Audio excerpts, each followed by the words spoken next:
L'arrivée à Karbala. Quand Imam Hussein alayhi salam a quitté Mecca pour aller à Koufa, un grand nombre de personnes l'accompagnèrent.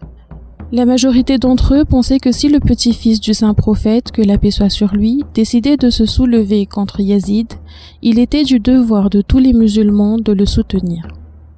De là où il était, l'imam écrivit une lettre aux gens de Koufa et l'envoya avec un grand guerrier du nom de Qais.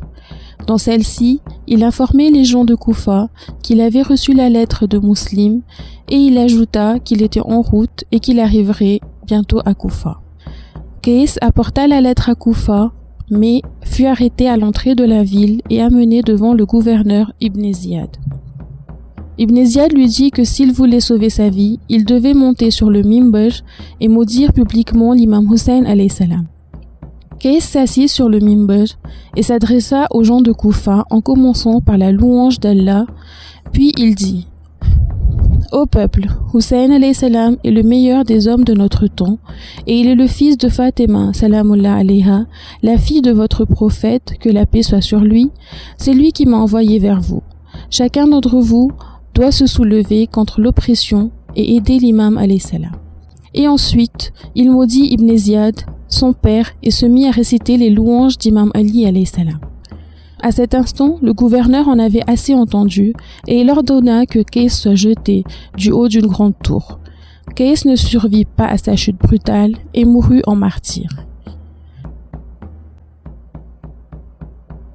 Peu de temps après, l'imam Hussein alayhi salam reçut la triste nouvelle de la mort de Muslim, Hani et Qais. Il informa ses compagnons de leur mort et de l'état actuel des choses à Koufa. Après, il annonça: Ceux qui nous soutenaient nous ont abandonnés. S'il y en a parmi vous qui souhaiteraient partir et prendre une autre route, ils sont libres de le faire. À ce moment, la plupart de ses compagnons s'en allèrent et seulement quelques-uns d'entre eux restèrent. En réponse à la nouvelle de l'approche de l'imam Hussein alayhi salam, plusieurs armées ont été envoyées dans le désert à sa recherche pour stopper son avancée. Une des armées dirigée par un grand général, Hur ibn Yazid al-Riyahi, intercepta la caravane d'imam Hussein alayhi salam. Quand ils se rencontrèrent, l'armée de Hur était épuisée et affreusement assoiffée. Imam Hussein alayhi salam ordonna que de l'eau soit partagée aux hommes de Hur et à leurs chevaux. Après que les prières furent accomplies, l'imam Hussein alayhi salam se tourna vers Hur et ses compagnons.